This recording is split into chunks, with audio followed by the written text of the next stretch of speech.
John, for being here. We're very excited to have our guest speakers, Dr. John Van Leer and Dr. Valentina Caccia. So thank you so much for being here.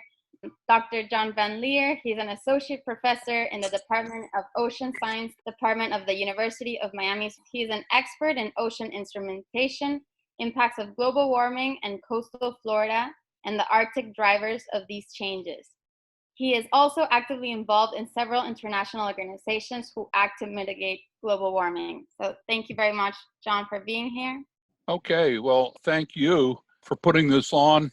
This is a slide which comes from a recent report by the IPCC, and the IPCC is an organization of the United Nations, and it comprised of most all of the active climate scientists on Earth in all the countries on Earth.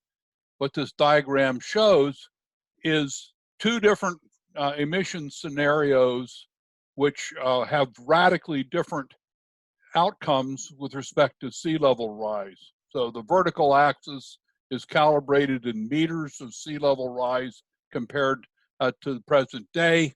The horizontal axis is time, and it extends over 3 centuries, which is unusual. Most of our planning, most of our thinking is short term. We only think, for example, the Dade County and Broward and Palm Beach and Monroe have a group which is called the Southeast Florida Climate Compact. I've been on their sea level rise committee now for 3 different iterations of it, and they concentrate mostly on the first 50 years, and they go out to the end of the century with a lot of caveats and a lot of weasel words, and they focus only on the top curve here. They focus on the high emissions scenario. So the curve that is covered with the pink error bars, essentially showing a 1 standard deviation from the mean, shows an increase in sea level that accelerates indefinitely into the future. So it goes up. You notice the error bars are very large because there are a lot of ugly surprises involved in high emissions. If we melt the permafrost in a big way in Siberia, for example, that would be an error on the upside. It would be a tipping point. And then the lower curve, on the other hand, is for a low emissions scenario that's consistent with a 2 degrees C increase in global temperatures compared to the pre-industrial period. In the first 50 years, there's not much separation between the two, and that's one of the reasons why the Climate Compact has chosen to only work on this. They're only worried about short-term things. They're trying to produce advice for government.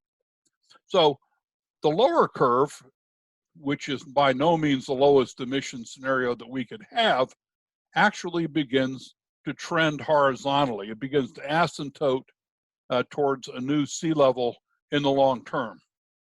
That is enormously cheaper for global humanity, and tremendously less suffering will be involved if we can manage to reduce our emissions fast enough that we can attain that lower curve.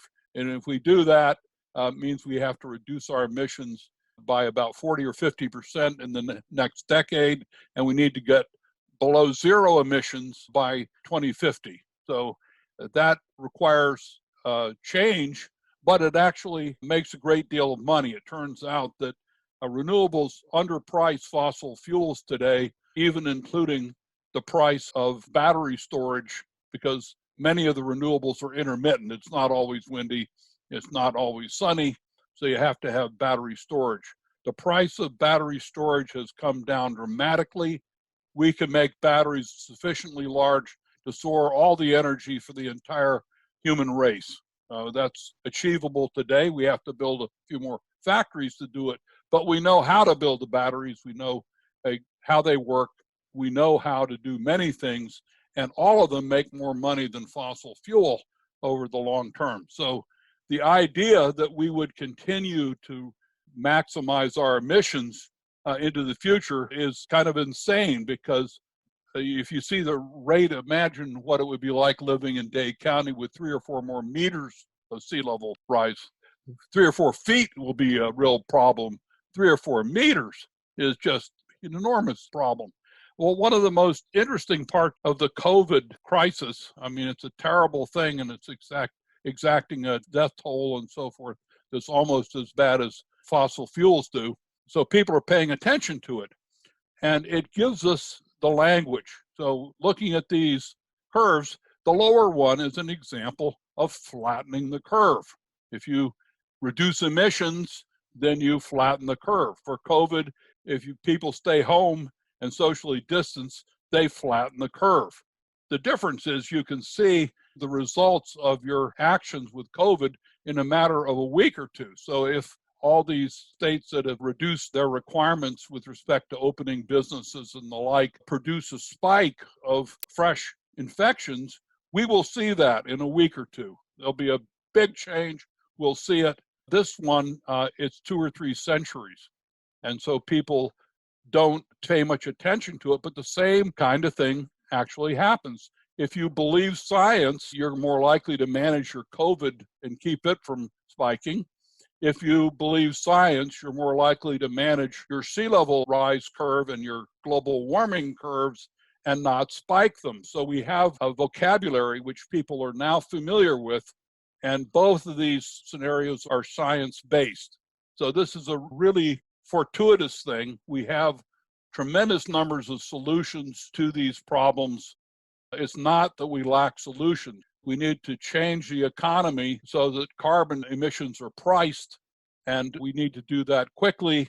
And so as not to depress the economy, we need to refund that money to all the citizens by direct deposit as the Energy Innovation and Carbon Dividend Act, HR 763. So the good news is we have an act that's already been submitted to Congress, is already going through committees, which essentially does the things that we need to do to get the emissions down below even the lower curve here if we go ahead and pass them. So if you contact your congressperson, if you're active, if you take an interest in the future, not only for yourself, but for your descendants, your grandchildren, your great-grandchildren, and their great-grandchildren, obviously you got to pay attention to this stuff.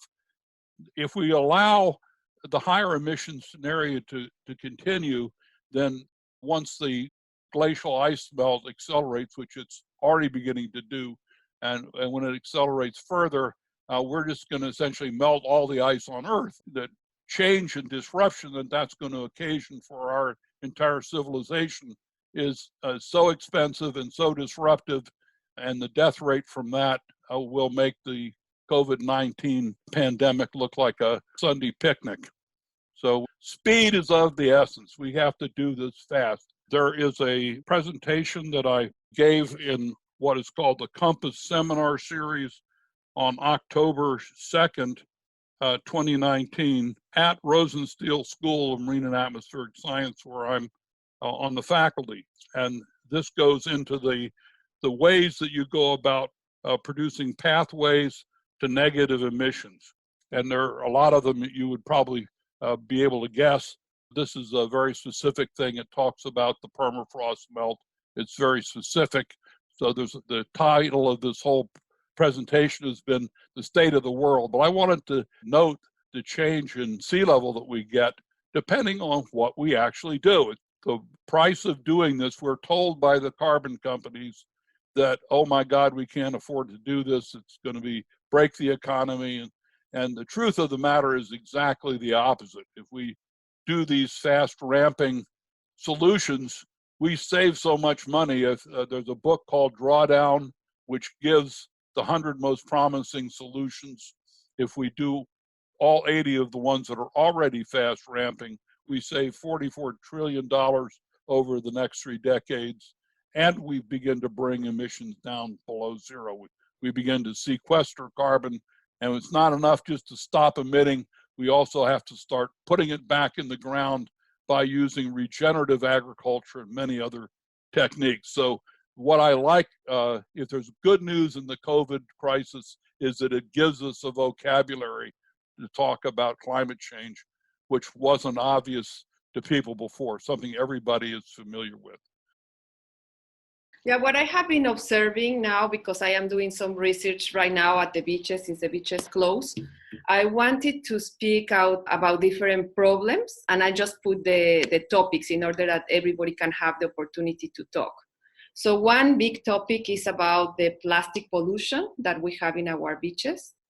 And the other topic that I wanted to also be able to, that everybody discuss, will be sargassum and the consequences of climate change and the different CO2 emissions that is causing sargassum.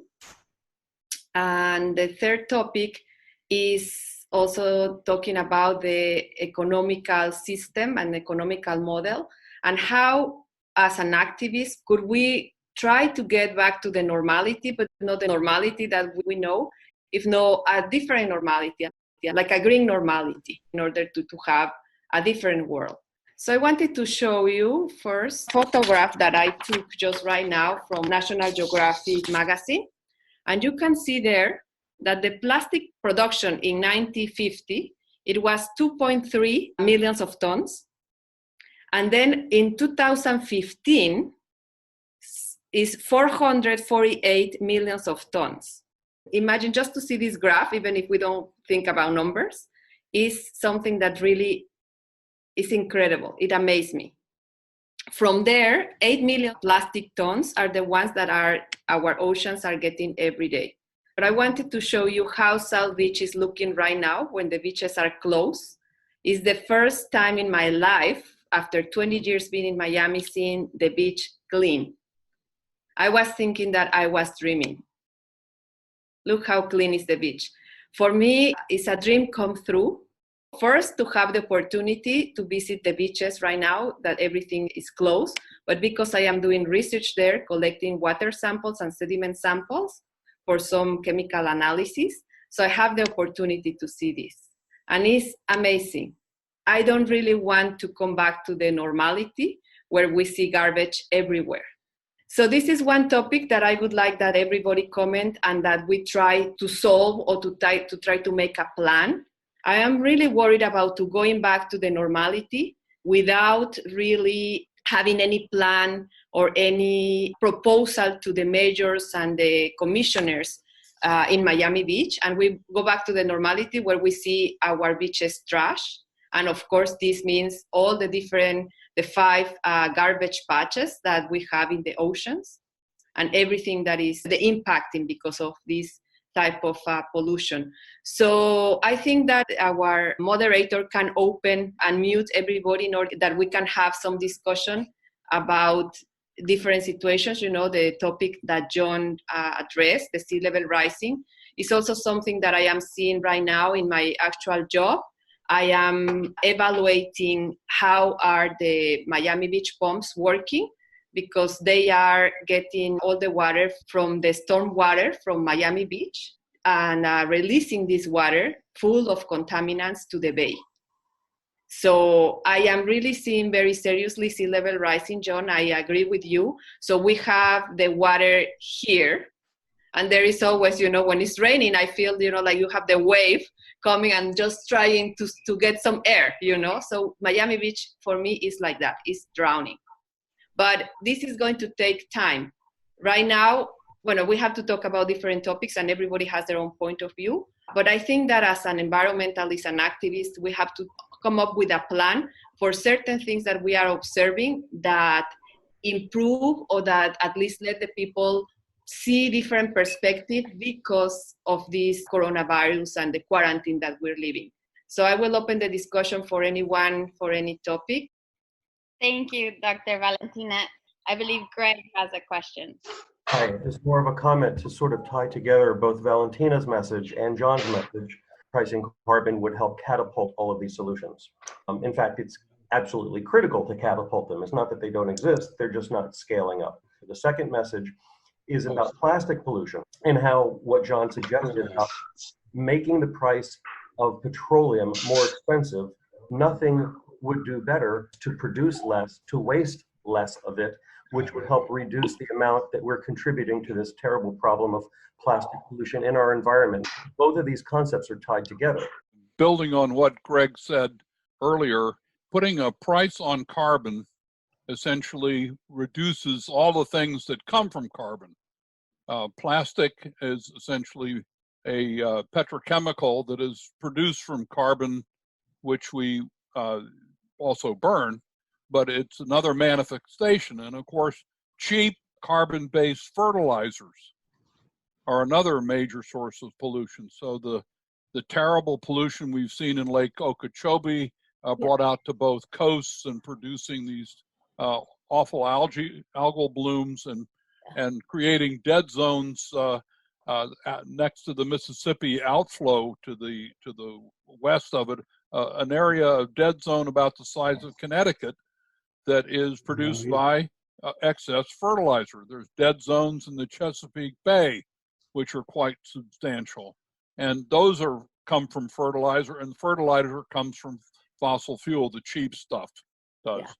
And so in agriculture, that we've, particularly meat agriculture, we are the #1 beef state in Florida, which a lot of people like to brag about, but those cows go to the bathroom all the time. Although they don't go to the bathroom, they go to the field, and so that all gets into the groundwater, and it's a trickle down kind of thing, if you will, and it ends up contaminating our beautiful freshwater springs in Florida, as well as our saltwater waterways and going into the ocean. So those are all parts of the cost of petroleum. So if we put a price on petroleum upstream where it enters our economy, then all the things that flow downstream from that, whether it's plastic pollution, whether it is fertilizer pollution, whether it is carbon dioxide pollution in the atmosphere, they all come from that common source. And if that common source had become more expensive in a systematic way, we wouldn't have so much of it consumed. And so then we would have less plastic pollution, less carbon pollution, less fertilizer pollution, all of these sources of problem. And of course, in my case, I have the addition of street flooding because sea level rise is being driven by the atmospheric pollution.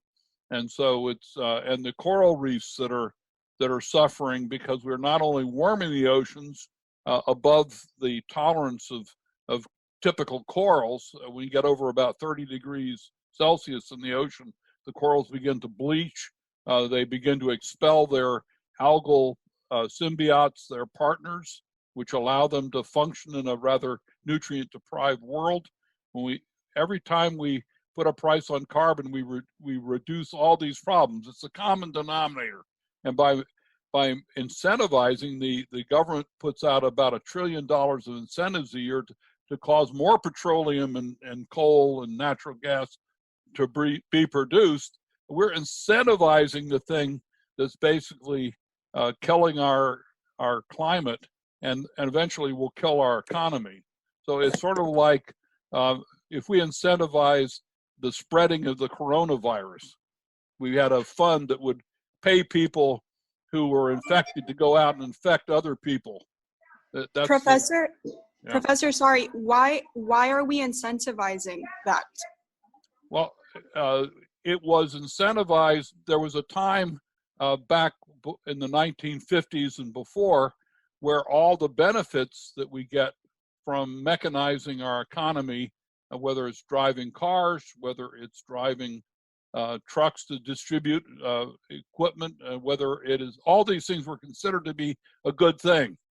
And it wasn't until in the 1970s and early as the 60s that people began to realize that there really was a downside to all this carbon emission, that we were melting our ice caps, that we were melting our sea ice, and we were causing sea level to rise. So now, certainly since James Hansen in 1988 warned the Senate that global warming was definitely observable, we've had a way to speak about this, but it's been going on a very long time. We've known about the mechanism since the 1800s. So scientifically, we've understood how global warming would work and how excess carbon emissions would increase global temperatures.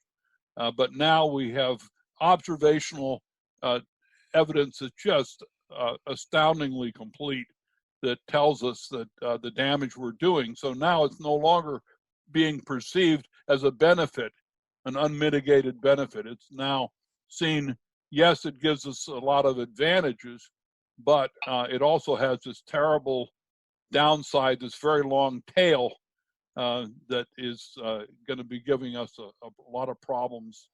So it's using the analog for the COVID crisis we've talked about, not only flattening the curve, but then how do you bring down the infection rate and the death rate and all that. So we can use the same language to talk about how we bring down carbon emissions. And putting a price that's high enough on it is, since we live in a capitalist society, everything relates to price. And so if we increase the price enough, then people will change their habits because it's economically advantageous. So when you go to buy something, the first thing you look at typically is what's the price, whether it's a food item or whether it's a durable item, you look at price. And so if carbon is priced, then everything that flows from carbon will become more expensive, and the things that don't, the things that are sustainable, won't see that kind of price increment. So if we want to change behavior, doing it through economics is a sure thing. So for example, when the Arab oil embargo hit, you saw the price of gas go up, and you saw the price of hybrid cars and electric cars and things like that in response to the high price. So until we get the price right, we're going to continue, as long as it's advantageous for people to do what they're presently doing, they're going to keep doing it. People are creatures of habit. And so how do you change the habit? You change the price structure, and that'll change the habit. Exactly. All should do our part to work, that. But I'm also a volunteer for Citizen Climate Lobby Broward chapter, and trying to work with the City of Hollywood Commission. I live in a community that used to spray Roundup. You know how horrible it is and how I dislike that. And so in order for my association to change, I have to run for the board. So I did. I won. And the first thing I did was, because among changing few things, was eliminate the contaminants. That was my main focus. And they don't understand that anything they spray in any home end up in the water table, in the lakes. So after we finally did this less than a year ago, and now we're seeing the results. Because we used to spray, Roundup, and then the lakes will have algae. So another company will come and spray other pollutants in the lakes to clear the algae. So finally, now they see the difference. Now my community finally understands this is the second year, and I run for a second year to make sure they never change from the organic fertilizers. And thank you so much. About 4 months ago, 350 South Florida actually developed 4 working groups. One of them is on community awareness. And so I would address this to you, Valentina, because you mentioned the plastic. So one of the first events we were going to do when things weren't virtual was we were going to go to a store called Verde Market, which is a big proponent of bringing your own containers, not using plastic. So that's a whole movement that's out there and that's possible. The solution that people can begin to do is to reduce the amount of plastic. You go to Publix, don't accept their bags at all. There is here another friend of mine, Denise, that is also an environmentalist. And we made a TV program, a video in Verde Market in order to make the people, aware about the amount of plastic that we're using here. So here is Denise. So you want to comment on Verde Market and the problem, Denise, please? Yes, hi. Verde Market, it opened, I think, about almost a year ago or so, and it's zero waste market. And my son is here as well, so he's participating as well. But you can take your containers from your home and you can refill. So it's called refilling stations, and they have from food products to laundry detergent and soap, and it's it's quite interesting. This is the sound of the future. The future is here.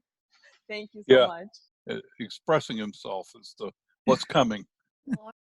They're not looking the other side, how this pandemic had created this craziness of producing more plastic and more debris that we're not going to be able to recycle it.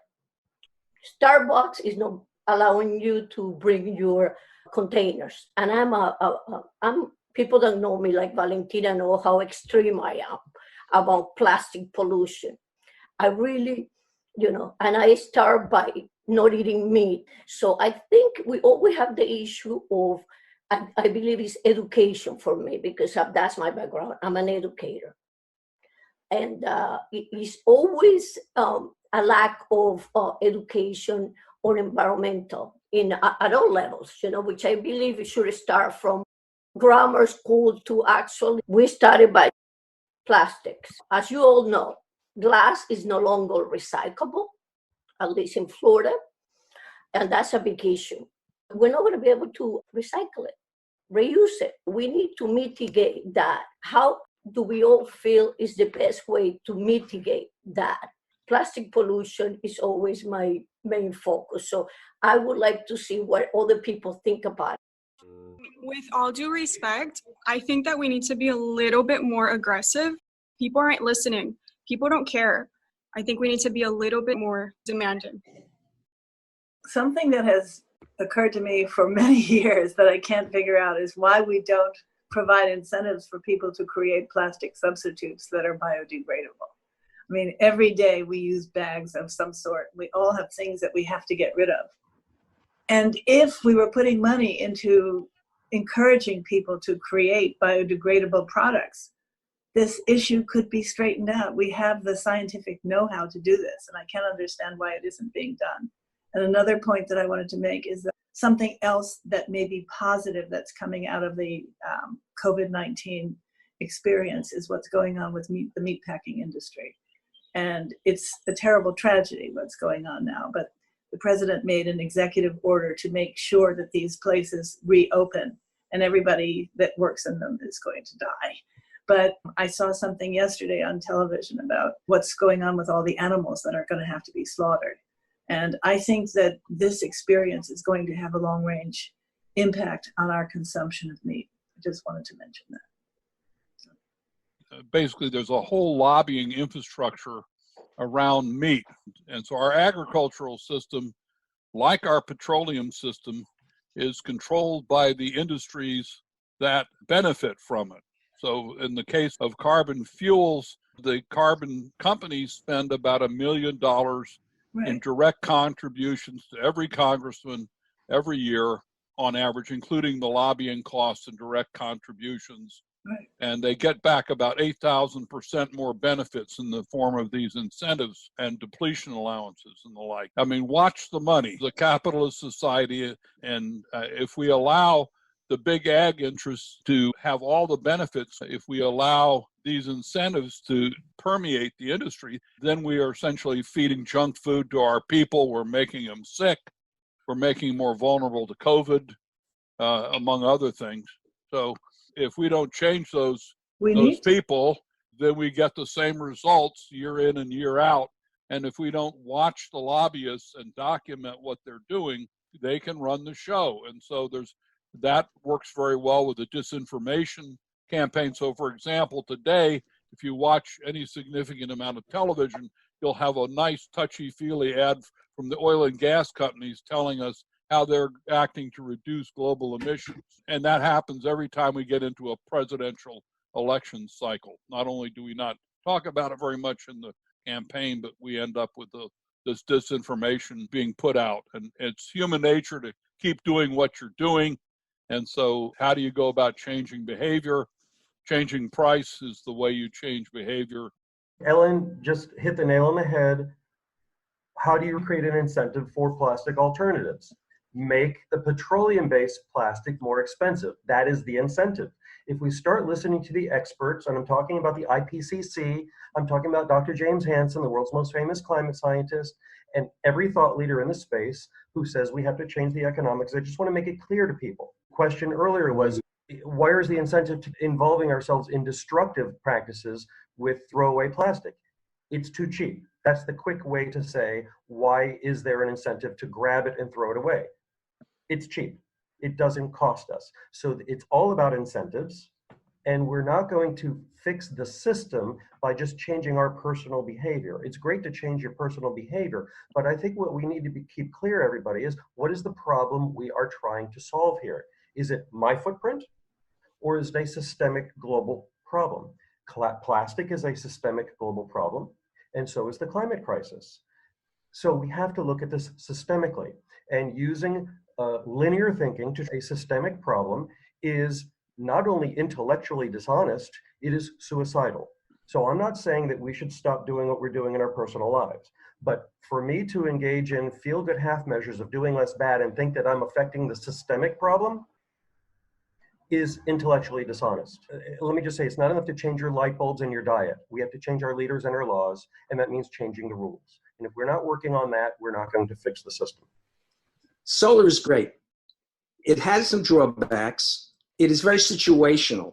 When we talk about batteries, it gets expensive after a while, and we're just getting to the cusp of where they are making solar competitive. But it's been, up to now, it has been a big thing.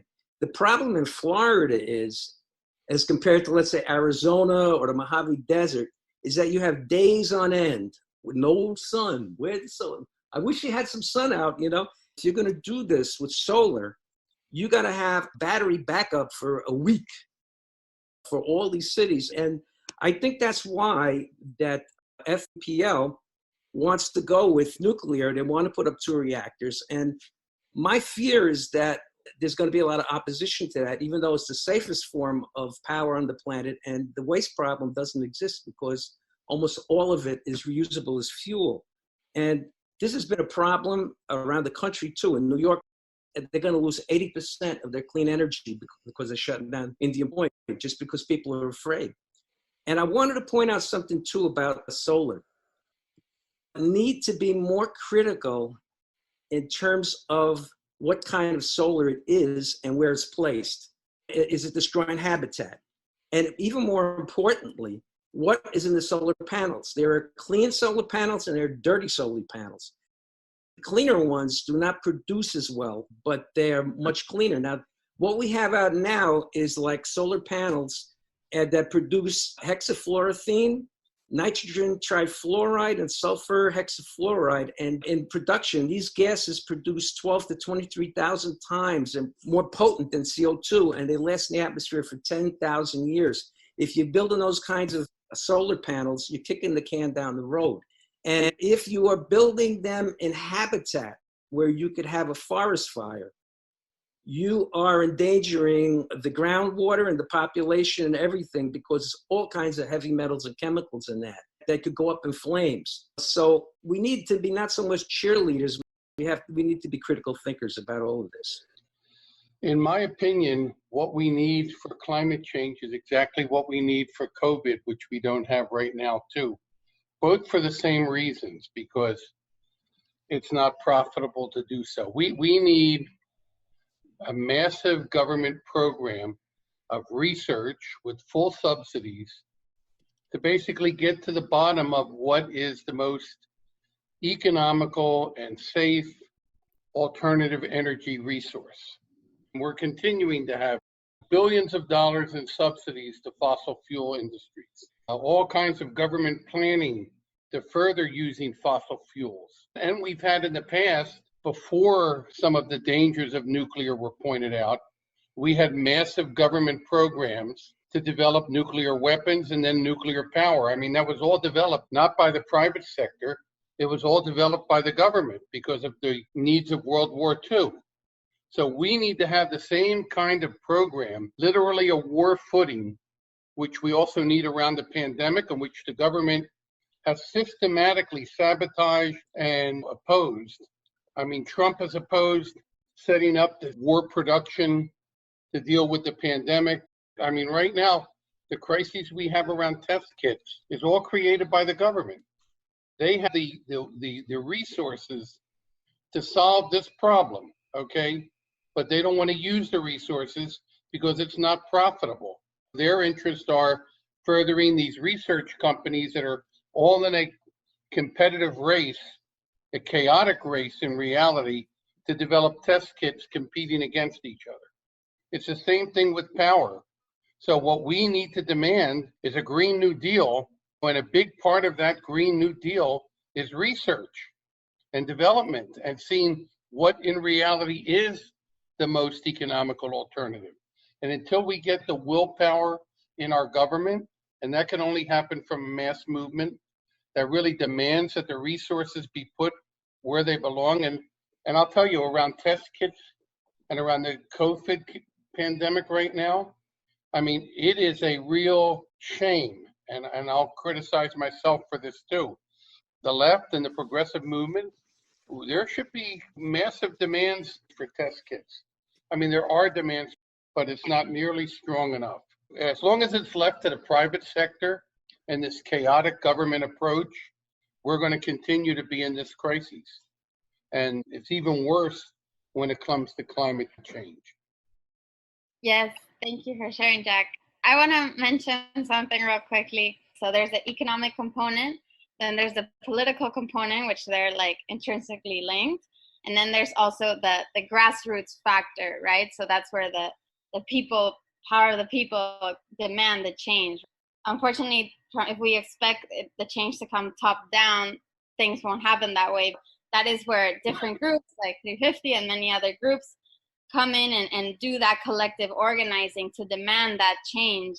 And that's how we can see the political spectrum being changed, the economic one. And then this is like, these are different pillars, because even though our individual action is very important, but in order to really change the system, there are many alternatives. Why aren't they happening? It's because lobbyists control Washington, and they're not allowing for these changes to happen. So we need to make this upfront, and we need to demand this change, and we need to elect representatives that believe in these systems change. So that's just my opinion. What I would like to say is that I think that we don't need to rely solely on the government. I think people in Florida need to step up. For example, I went grocery shopping and I found gloves on the floor. I know that in California and New York, people are a little bit more aware. I know that in Europe, people care more about the planet. But I think that in Miami, at least my own community, which I love, I think we need to educate our communities. And I'm really passionate about this because this is a world that I was born in. So I feel very strongly about this. And it's a subject that I feel even angry about, because I feel like we talk about this constantly. I know that I just said that we shouldn't give all the responsibility to the government, but they do have a certain level of responsibility. But in any case, that's what I wanted to express. It's so interesting for me. And I am a yogi, I'm not a scientist. I am a professional in nutrition and psychology. We are working for a point, the benefits of the human being, the benefits of this planet, the benefits of other beings, like the sea beings, like the air beings. Yes, but if we are fighting, we're never going to take the Can point. I ask you a question though? Like where do we draw the line though? Because like the people who have the power, they are abusing the planet. So how long gonna just allow that to happen? Well, yes, we have to be working in ourselves. We need education, but first, I need education for myself. Where is that part? That part is the spirituality. You scientists are working for people. It's going to be working to be better human beings. Thank you very much. It's very beautiful. And I think Jack. Thank you for this opportunity. Thank you. I think Jack wants to speak as well. So we've had a lot of discussion here, and unfortunately, nowhere in discussion has anything come out about voting. And we've had a lot of talk about long-term perspectives, but in reality, in the short term, we have a very effective way to change this whole perspective. Right now, our biggest roadblock is in the White House and in the Senate. And the most important thing that anybody here can do for to prevent climate change and to deal with the pandemic that we're having is to raise your voices, educate people about what's going on in Washington, about how we are not having science and reasoned thinking determine what we're doing. Instead, we're having greedy corporations and their cronies determining what we're doing. I shouldn't just say greedy, corrupt corporations. So the most important thing we need to do here, and I hope everyone here is registered to vote, and I hope that everyone here begins to promote the fact that we need to get Trump out of the White House, and we need to get the climate deniers out of the House and the Senate. That's our biggest obstacle right now. Now, on top of that, and I'll be brief, the most important thing we could do to further that, besides registering to vote, is to try to build mass movements. Yesterday we had a Broward Climate Alliance call, and we discussed having a motorcade sometime in the next couple of weeks. It hasn't been determined yet, probably to go to the federal building in Fort Lauderdale to demand that we have that any funding bill that goes forward from now on talks about a transition with justice and that deals, with some of the problems that we have right now, that we need a massive campaign to develop beyond what is right now, literally a Marshall Plan for testing and for dealing with COVID in a scientific way and taking the profit motive out of it. Right now, one of the problems with test kits and the distribution and a lot of the issues that we have to do with greed and with corporations basically determining what's going on as opposed to a reasoned, planned approach led in a centralized way by not only our government, but by the World Health Organization and by other governments. So we need to demand that. Right now, there is not a strong enough outcry to demand that and to demand a just transition, which would involve developing a Green New Deal to deal with climate change. Because, and I'll finish with this, if there's any lesson that we have from COVID, is that things that seem far away and that seem that they could be put on the back burner, like what happened with the whole pandemic response team that Trump dismantled. I mean, actually, the Obama administration had a whole office well funded to deal with this, and Trump dismantled it. It's the same problem with climate change. That's where our resources and money have to go, not in subsidizing fossil fuel industries and the pharmaceutical companies and the big insurance companies, which is what the Republicans and Trump, and unfortunately some Democrats, want to do. But the most important thing, I'm all for individual action, and obviously we all need to have a good spiritual framework. That's very, very, very important. But at the same time, we need to have a collective outlook as well and band together and build a mass movement, because without a mass movement, none of this is going to happen. Thank you, Jack, and thank you for the comments in the chat. I believe Guadalupe has her hand up. Hi, can you hear me? Yeah. So just a quick comment about voting. We tend to identify voting only in the political way, but it's very important to become conscious that every time we change our consumption habits, it's also a vote. I mean, if we support the corporations that are destroying the planet in whatever form we do it, we are missing the opportunity to support whoever is, regenerating the soil or the land. So our consumption habits are an important vote. And if we become more conscious about it, it's not just to put all the energy and attention into the political scene, but it's creating the critical mass to choose for the best of the planet and to choose for the best of everyone. So to me, this is like the form of voting is buying local, buying organic, refilling, no waste, no plastic.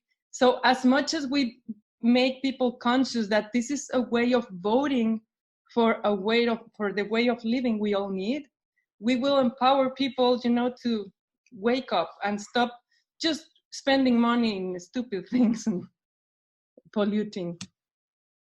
That's it.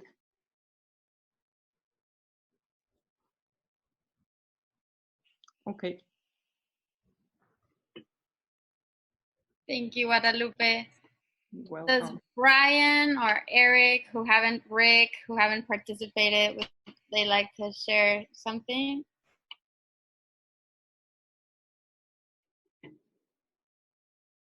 Jabhari? Nothing right now, thank you. Well, need a lot of people working. Yoga means union. We have to be together. So many people is coming behind us. We have to think about them. We have to be together.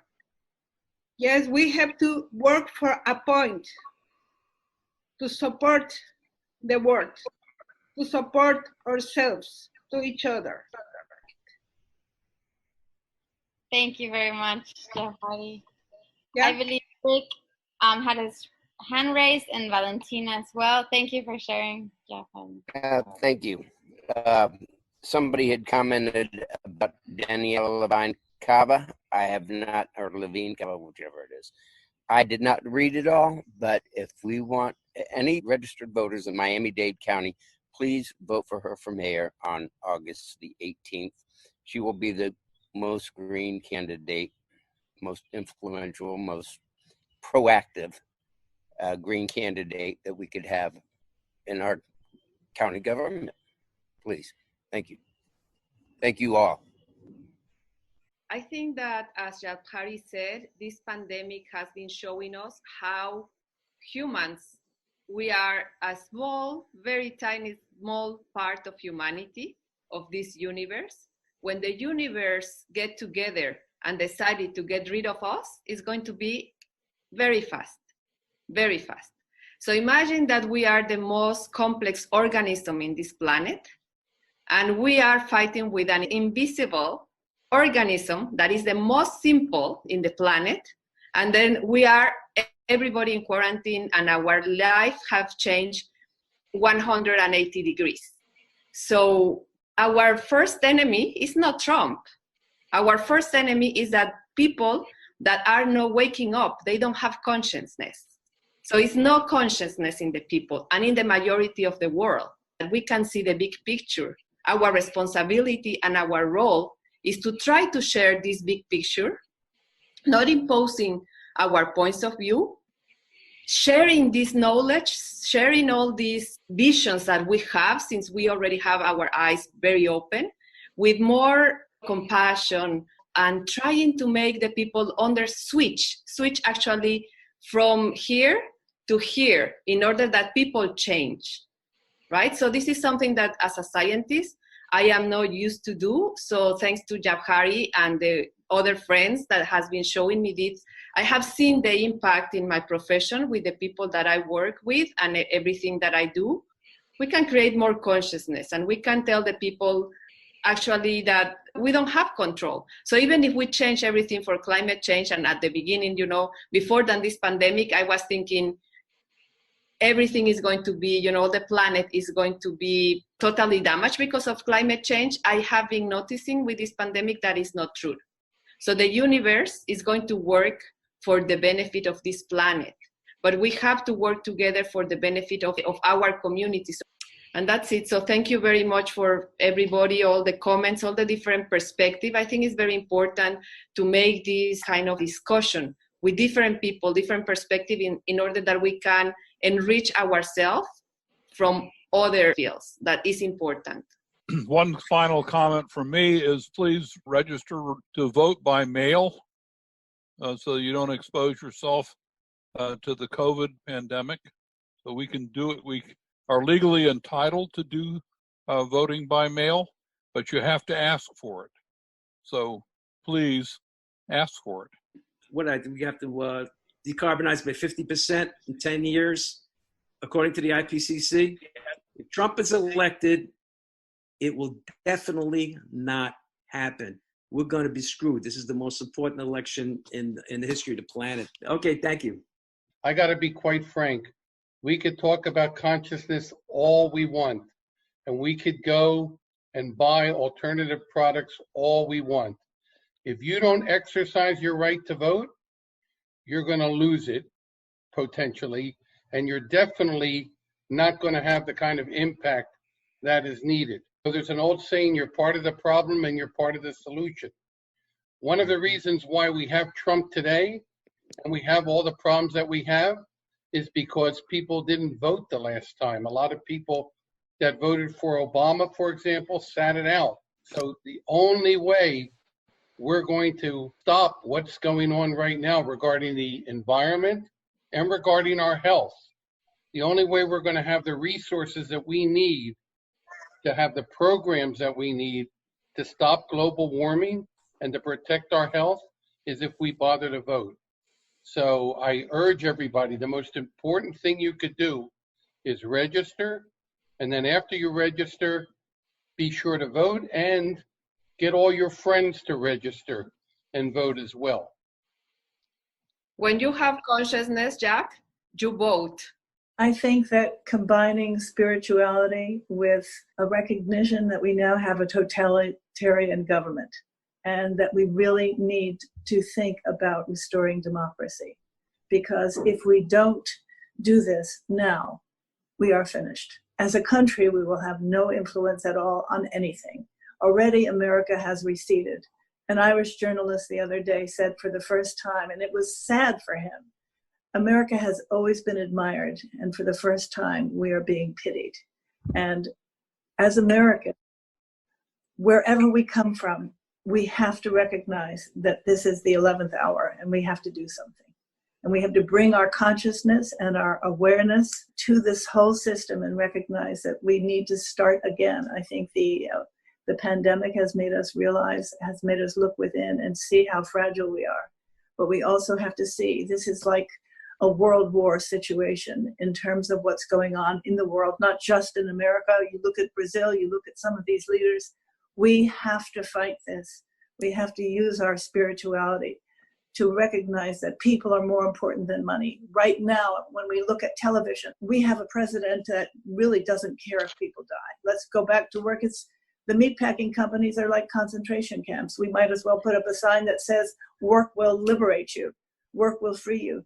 We have a government now that doesn't value human life, let alone the life of the planet. And I think this is the hour when we have to all wake up right away. I'm sorry to be so dramatic, but that's how I feel. Oh, it's true. No disrespect, Jabari, but we're not happy with our choices either, but we have to vote. And I like the way Jack put it. We are part of the problem, but we can be part of the solution. The bottom line is there's only going to be two candidates in this election that have a chance to win. There's one that is against science, that says that global warming is a hoax, that said the pandemic is a hoax, and there's the other candidate that is backed by all of the environmental justice groups and by all of the social justice groups and by all of the progressive spiritual groups. Now, either we can get together and eliminate our biggest obstacle, which is the people in the White House now and in the Senate and Congress that are controlled by big corporations and that deny that climate change exists. We need to vote to get rid of those people. And the only alternative is the Democrats. Now, I don't believe that once we elect Biden and once we elect a Democratic Congress, that our job is over. No. In fact, our job is just beginning. We need to then build a mass movement or continue to build a mass movement. But we are going to be in a much better position to fight for what we believe in if we win this election, if we get rid of Trump and get rid of the corrupt Congress and Senate that we have right now, and at least have people that acknowledge that climate change exists and that the pandemic exists. We need to stop our policies from being governed by greed and by profit, and we need to put human needs first. And we need to have people in office that acknowledge the problem, and that, you know, at least we can discuss things and lobby effectively and mobilize effectively to push more in the direction that we need. Thank you, Jack. Okay, last comment from Greg, and we'll have to end. Thank you very much. I just want to make this very succinct. Allowing perfect to be the enemy of the good is exactly what happened in 2016. If we do it again, we're not learning from our own history.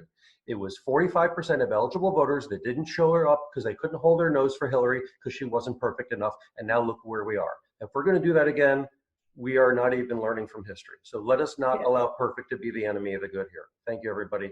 Vote. And you know how to vote. Yes. Or don't, and let Republicans control your future.